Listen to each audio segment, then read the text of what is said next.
తెలియకూడదనుకున్నావు తెలిసింది. మనం చేసేది మంచి పని అయినా ఆయన అనుమతి కూడా తీసుకోవాలనేది నిజమే కదా. కన్నవాళ్లైనా పరాయి వాళ్లైనా చెప్పగల విషయాలు మాత్రమే చెప్పాలి మాధవ్.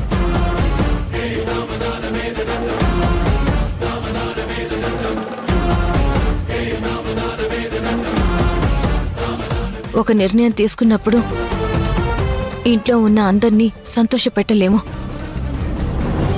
ఒకళ్ళకి నచ్చింది మరొకరికి నచ్చకపోవచ్చు. దానికి వాళ్ల కారణాలు వాళ్లకుంటాయి. వాళ్ల కారణాల కోసం మన నిర్ణయాలు మార్చుకోలేని పరిస్థితి మనకుంటుంది.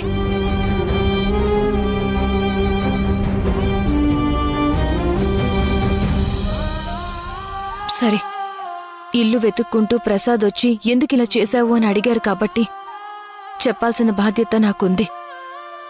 చెప్పి ఒప్పించడానికి ప్రయత్నిస్తాను. వింటారా లేదా అనేది నాకు తెలీదు.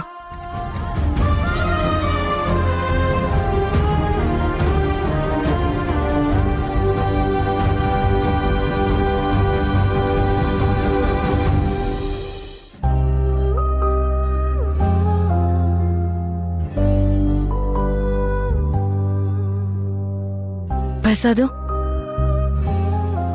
ఏదో చెప్పాలి అన్నావు కదమ్మా, చెప్పు.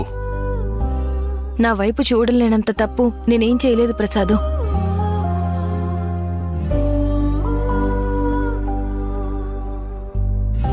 ఎందుకు ప్రసాదు ఆ కన్నీళ్లు? నిన్ను బాధ పెట్టే తప్పు నీ కూతురు ఎప్పుడూ చెయ్యదు. ఆ విషయాన్ని నువ్వు మర్చిపోతున్నావు. నువ్విలా బాధపడితే నేను చూడలేను. నువ్వేదో తప్పు చేస్తున్నావు, నన్ను బాధ పెడుతున్నావు. నీ నిర్ణయం తప్పు, మార్చుకో అని చెప్పడానికి నేనిక్కడికి రాలేదమ్మా. జీవితంలో పెళ్లి అనేది చాలా పెద్ద నిర్ణయం. నేనితన్నే చేసుకుంటానని నువ్వు అన్నప్పుడు నీ నిర్ణయాన్ని నేను కాదు అనలేదు. నీ సంతోషమే నా సంతోషం అనుకున్నాను. నచ్చాల్సింది నీకే కదా అని మరో ఆలోచన లేకుండా ఈ పెళ్లికి ఒప్పుకున్నాను.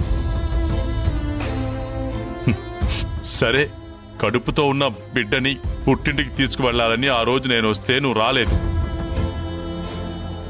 ప్రాణంగా పెంచుకున్న ఈ నాన్న నీకు కానివాడైపోయాడా?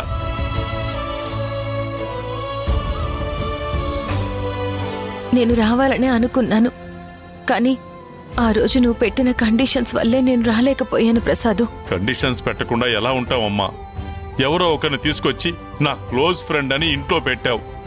ఆ అమ్మాయి ఎవరు ఏంటి అనేది నాకు తెలియదు, నీ ఫ్రెండ్స్కి తెలియదు. మాకెవరికీ తెలియని ఫ్రెండు నీకెలా వచ్చింది, ఎక్కడి నుంచి వచ్చింది? సరే, దాని గురించి కూడా నేనేం మాట్లాడలేదు. కానీ ఈ విషయంలో ఇప్పుడు మాత్రం మాట్లాడకుండా ఉండలేకపోతున్నాను. ఎవరమ్మా బిడ్డ? నీ బిడ్డ అంటావు. నీ బిడ్డ? దాన్ని నీ కడుపును కన్నావా?